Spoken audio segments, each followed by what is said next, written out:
Alright there guys, hello everyone, welcome back to the channel. In this video we're going to talk about reading passage 2, biological control of pests.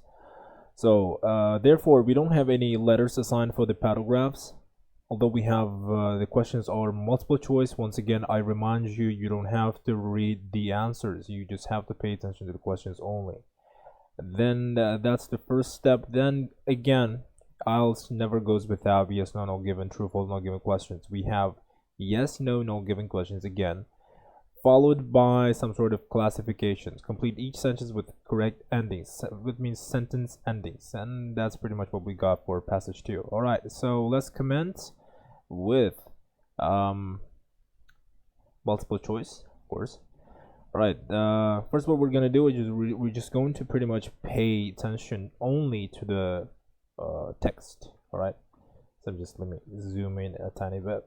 All right, the continuous and reckless use of synthetic chemicals for the control of pests which pose a threat to agricultural crops and human health is proving to be counterproductive. Apart from engendering widespread ecological disorders, pesticides have contributed to the emergence of a new breed of chemical resistant, highly lethal superbugs. However, I just really want to know that the use of pesticides have contributed to something. Yeah, I want to choose green color here.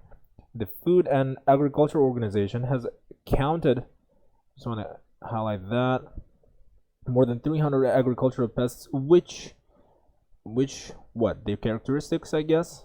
Cotton farmers in Central America began to use pesticides. Cotton farmers where in Central America they started using pesticides for a particular reason we don't know. By the mid 1960s, cotton farmers in Central America found that okay. However, I want to. So we have Food and Agriculture Organization, and so all right, we have in the early 40s and in the mid 1940s, followed by some sort of 50%. 1970s. Okay, what else do we have? United States National Source of Defense Council. We have, whoops, that's a vocabulary we have. Okay, not a vocabulary. Disease spreading pests respond more quickly. All right, you just first of all just deal with multiple choice. All right. However, I think I found the first one. The use of pesticides has contributed to. So, apart from engendering widespread ecological disorders, pesticides have contributed to the emergence of a new breed of chemical resistant, highly lethal superbugs. That's the first one. And then there's a follow-up.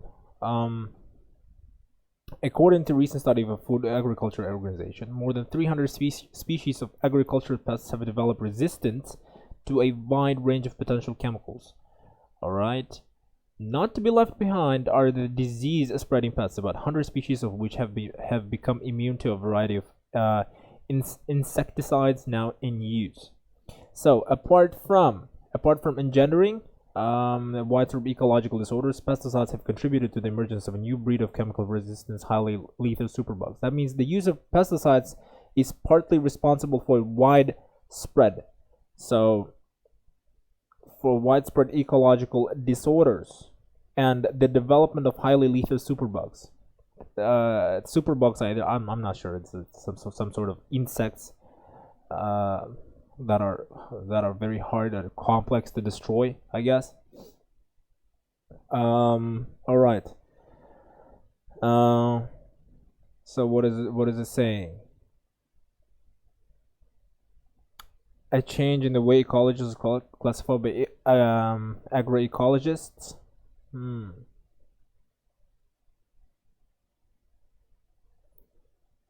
So if highly lethal superbugs are really hard to destroy, it has contributed to the emergence of a new breed of chemical resistance. That means chemical resistance is something that cannot be destroyed by chemicals. Highly lethal superbugs. Some superbugs that are pretty much, from a logical point of view, superbugs are some sort of insects that are hard to kill because the keyword here, chemical resistant, that means, once again, cannot be destroyed using any chemical compounds or like any chemical supplementary stuffs.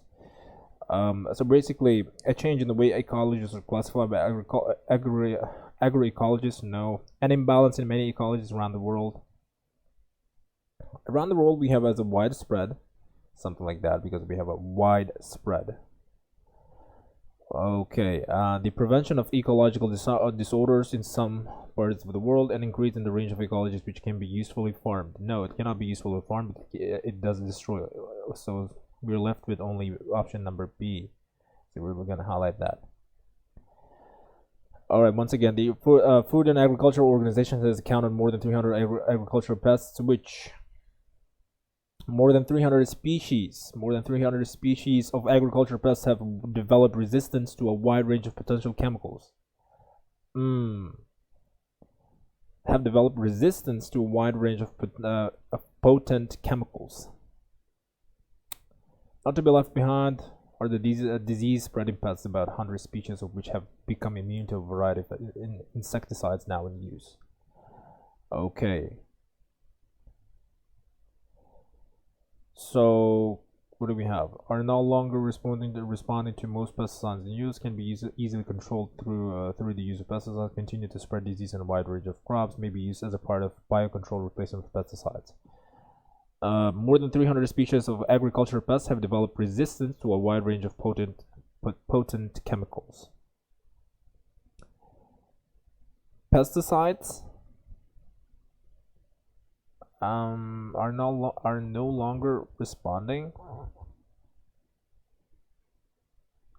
to potent chemicals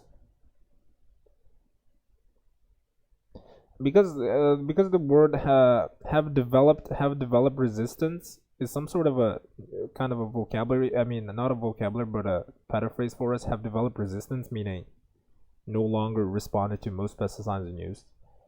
Has counted more than 300 agricultural pests. I think that this is option A, which is correct.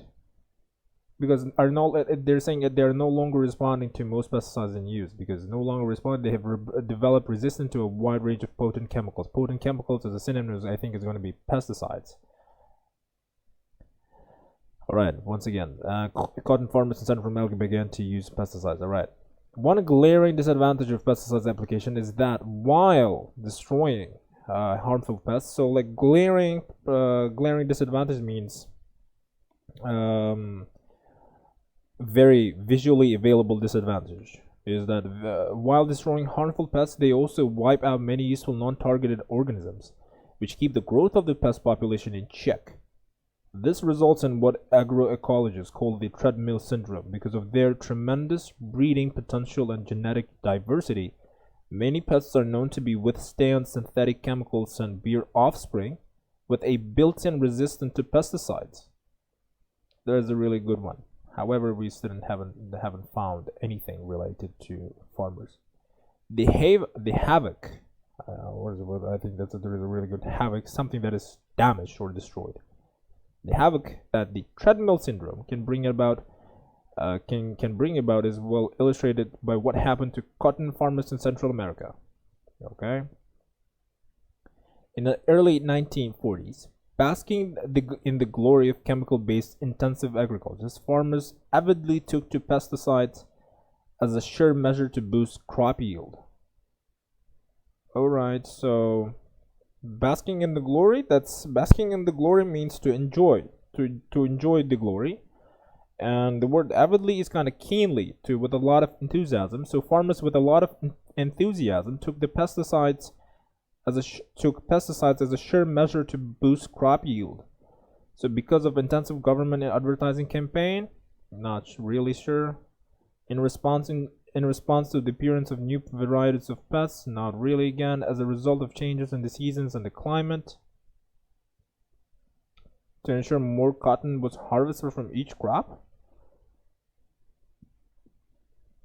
What did they do? This insecticides was applied 8 times a year in the mid-40s, rising to 28 in a season in the mid-1950s, following the sudden proliferation of 3 new varieties of chemical-resistant pests. So proliferation is a sudden increase in number of something. So option D is going to be correct.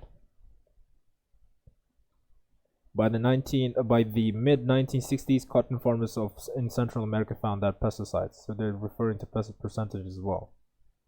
All right, so we're gonna. By the mid 1960s, the situation took an alarming turn with the outbreak of 4 more new pests, necessitating pesticide spraying to such an extent that 50% of the financial outlay on cotton production was accounted for by pesticides. In the early 1970s, the spraying frequently reached 70 times a season as the farmers were pushed to the wall by the invasion of genetically stronger insect species. By the 1960s, the situation took an alarming turn. With the outbreak of 4 new pests, necessitating pesticide spraying to such an extent, blah blah blah. So necessitating pesticides. So it took pretty much 50% of the money, 50% of the money spent on cotton production. So they used 50% of a particular from an amount of money. I'm saying amount because I'm not sure about the money they had on cotton production. So they spent 50% of the money they had on cotton production by pesticides. We're wiping out 50% of the pests plaguing the crops? No. We're destroying 50% of the crops? Obviously no. We're costing, there we go, the total amount they spend on the crops. Number D. Alright, we're left. We're finished now. Yes or no given. Disease spreading pests respond more quickly to pesticides than agricultural pests do. So disease spreading pests, and then we have pesticides, agricultural pests. A number of pests are now born with an innate immunity to some A number of pests are now born with an innate immunity to some pesticides. Biological control entails using synthetic chemicals to try and change the genetic makeup of. Okay, I think we have to understand the questions here before we run to the passage. So something from the number 19. A number of pests are now born with an innate immunity to some pesticides. So innate immunity, that means some sort of an immune that was born in some pesticides. However, 20 is saying biological control entails using what? Biological control is involving using synthetic chemicals to try and change the genetic makeup of. Biocontrol is free from danger under certain circumstances. Biocontrol, okay. So we basically know that true false not going to give it. Multiple choice question and yes or no given questions they follow the same order. So I'm just gonna read that more. Most of the pesticides in the market today remain inadequately tested for properties that cause cancer and mutations, as well as for other adverse effects on health. Say a study in the United States environmental agencies. The United States National Resource Defense Council has found that DDT was the most popular of a long list of dangerous chemicals in use. But what does it say? Disease spreading pests? Do we have disease spreading pests? More than 300 species of agricultural pests have developed resistance to a wide range. So we had a disease spreading pests. About 100 species of which have become immune to a variety of insecticides now in use. However, respond more quickly to pesticides. Is it an argument? They respond to? I think it's not given. It doesn't necessarily say that, right?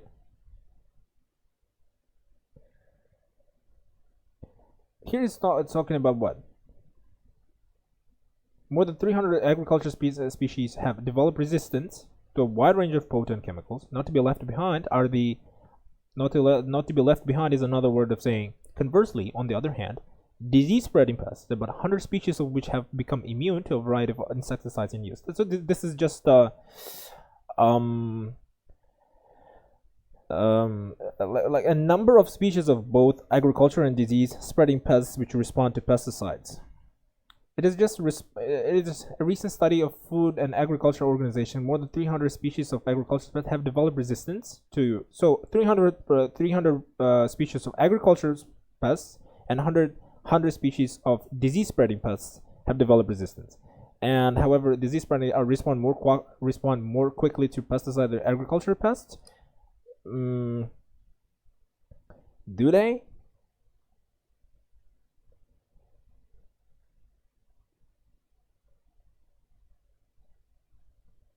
However, I think it doesn't really necessarily say which here. The paragraph doesn't necessarily say which one of these pests, disease-spreading pests or agricultural pests, respond. So that's not given. We're not gonna waste time. Not given for that. So there we go. Although let me just write ng there for a space we have. There we go. A number of pests are now born in with an innate immunity to some pesticides. But of course, I remember what was the question? A number of pests are now born with an innate immunity in some. Innate immunity, once again, innate, born with. Because of the tremendous breeding potential and genetic diversity, many pests are known to withstand synthetic chemicals and bear offspring with a built-in resistance to pesticides. Built-in is innate. Course. One glaring disadvantage of the application is that while destroying harmful pests, they also wipe out many useful non-targeted organisms.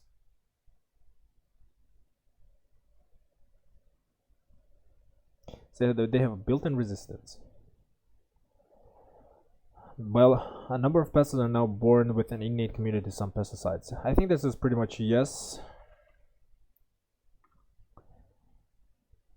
Built-in resistance, so which keep the growth of the pest population in check. This results when agriculture is called the treadmill syndrome. Because of their tremendous breeding potential and genetic diversity, many pests are known to withstand synthetic chemicals and bear offspring with a built-in resistance to pesticides. So that's pretty much what I think. So like withstand is like immune to or not killed by. All right, so withstand synthetic chemicals.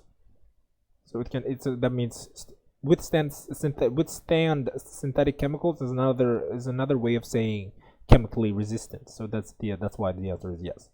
Biological control involves using synthetic chemicals to try and change the genetic makeup of the pest's offspring.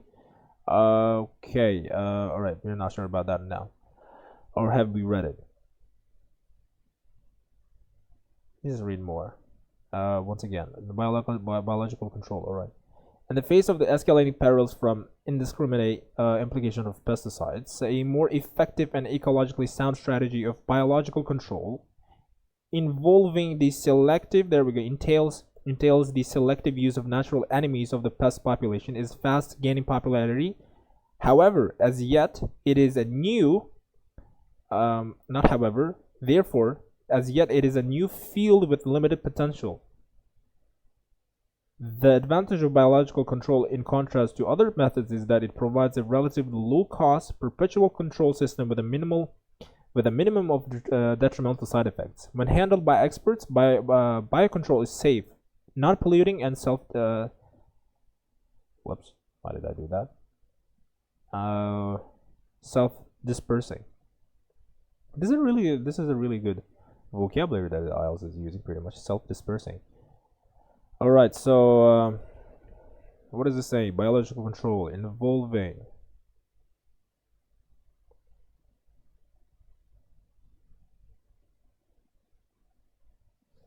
we have to make sure that we know that what they're saying. So what is it saying here? To try and change the genetic makeup.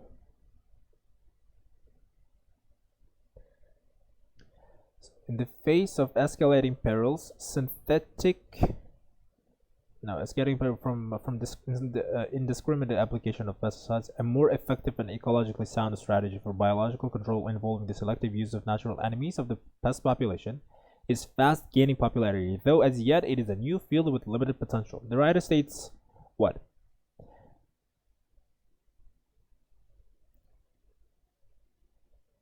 They're saying that the writer is saying is that biological control is more effective and ecologically sound strategy. So new field with limited potential. The advantage of biological control in contrast to other methods, it provides a relatively low-cost perpetual control system with a minimal detrimental side effects. When handled by experts, biocontrol is safe, non-polluting, and self-dispersing. Peril means serious danger. To try and change the genetic makeup of the pest of the offspring. This is another good idea. Something that they always try to confuse us. Biological control. So, what the writer is saying here is that biological control does not use pesticides, but uses natural enemies of pests. It provides a relatively low-cost perpetual control system with a minimal of detrimental. When handled by experts, biocontrol is safe, non-polluting, and self-dispersing. An ecologically sound strategy of biological control. Ecologically sound means they use natural pesticides, or I'm not really sure.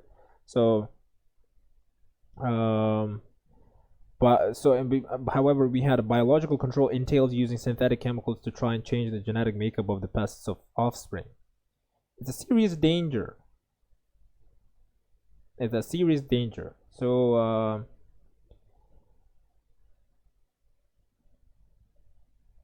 genetic makeup of the pest's offspring. This is the answer is no, I guess. This is completely different thing they're saying. Although we will be back with it if we can. Biocontrol is free from danger under certain circumstances. Is biocontrol is free from danger? It was free from danger, was it? The advantage of biological control is, in contrast to other methods, is that it's safe, non-polluting, and self-dispersing. And the answer is yes, probably. Easy and without a lot of thinking. Alright, now we have discipline scale insects feed on. Alright, then this one we have to read more. The Commonwealth Institute of Biological, however, let's just you don't not risk. Discipline scale insects feed on. So we have discipline scale number 1, Neodymacia sangavani 8. Oh my god, we have a pretty interesting names. Leaf mining hispites blighted. Leaf mining, another leaf mining. An Argentinian weevil may be successful in wiping out. Salvinia molesta plagues. Alright.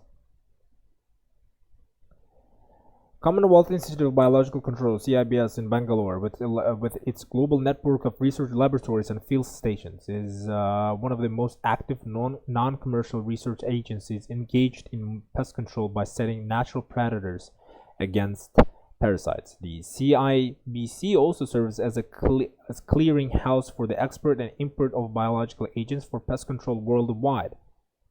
We have nothing. We have nothing to respond for these questions. All right. CIBC successfully used a seed-feeding weevil native to Mexico to control the obnoxious Parthenia weed. Known to exert devious influence on agriculture and human health in both India and Australia. So what does it do?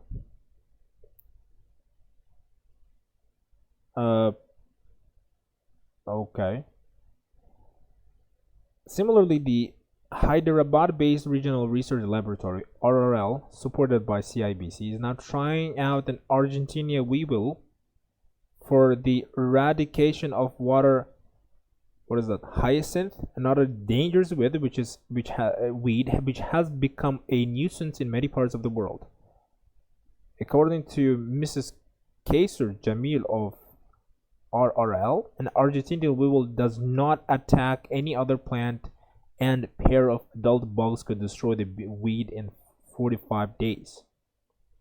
CIBC is also perfecting the technique for breeding parasites that prey on discipline scale insects, notorious defoliants of fruit trees in the US and India. So CIBC is also perfecting the technique for breeding parasites that prey on discipline scale insects, notorious defoliants. So what are they? Feed on forage grass, rice fields, coconut trees. Grass scale insects? Fruit trees? No. It was fruit trees. There we go. We have fruit trees. We have fruit trees. Do we have fruit trees? D is the option here. We're gonna remove that. Neodumacia sangamani. Really interesting name here we got. However, we had sangamani was found useful in controlling the Rhodes grass scale insect. In control grass that was devouring forage grass in many parts of the US. Okay. Useful for what? It was found useful in controlling Rhodes grass scale insect that was devouring forage grass in many. Was devouring means ate. It was eating. Eating what? Eating forage grass in many parts of the U.S. So it's a grayscale. Ate what? Devouring forage grass in many parts of the forage grass. We have forage grass. A option. No, that's not the option. They ate.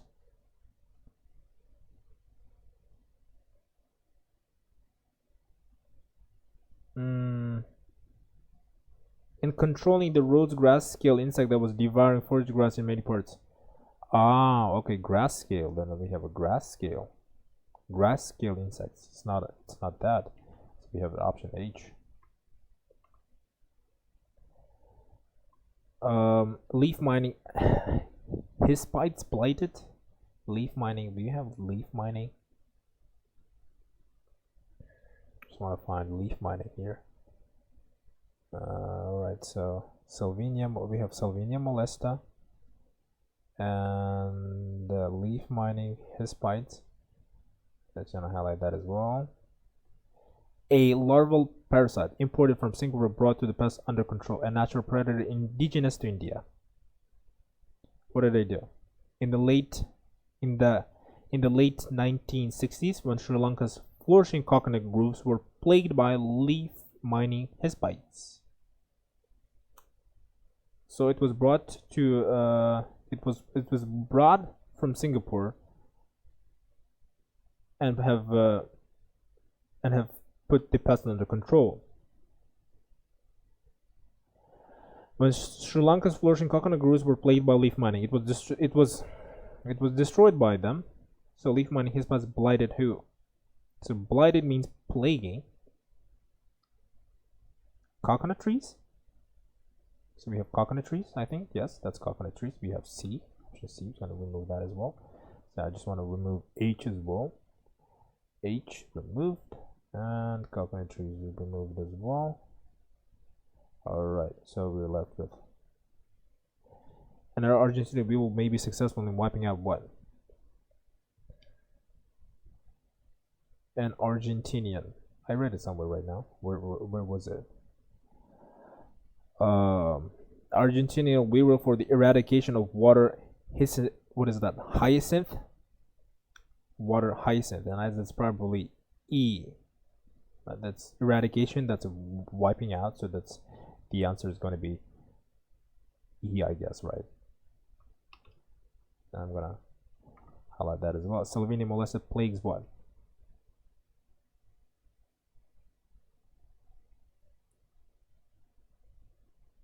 We have by using Neochatina burki, a beetle native to Brazil, scientists at Kerala Agricultural University freed a 12-kilometer long canal from the clutches of the weed Sylvania molesta, popularly called African Pale in Kerala. About 30,000 hectares of rice fields in Kerala are infested by this weed. Infested, plagued. Rice fields, hectares of rice fields in Kerala. So, okay, they're infested. Rice fields. We have rice fields. We have B, of course. There we go. So, all right, guys. Not for forage one. Let me remove that. So there we go, guys. As you can see, the format is pretty simple, and I guess that the multiple choice question, yes, no, no given, and finally sentence endings, they are following the same order. So pretty much the question started. They pretty much started questions from us. All the way from the paragraph 1, and then it kept going down. It was not spread out. It is really time saving when you know the orders of the questions and how they tend to occur in your examination. So there you go, guys. If you find this video helpful, please smash that like button and subscribe for more. And of course, if you have any questions, leave the questions in the comment section down below. And of course, I will be happily to come back and respond to your questions as soon as possible. So yeah. Thank you very much for watching, and once again, thank you very much for watching, and have a wonderful time.